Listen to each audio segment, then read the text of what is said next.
Ceasul e 2 dimineața, eu trebuie să închid barul aici. Stai eu leac și termin ultimul pahar. Mulți ani. Băi, dacă tot ne-au trimis acasă, eu mă duc, că-i trebuie să o iau la vale. Da, și eu merg la vale.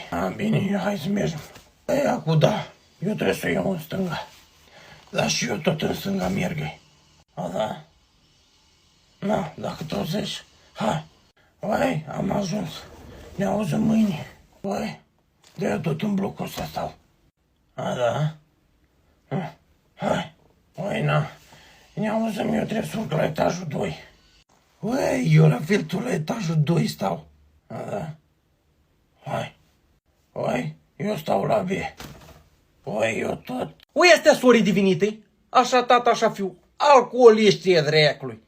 Da, da? Fiul meu? Bine, bă, bine. Bine, bă, bine, bă. Vai de pula.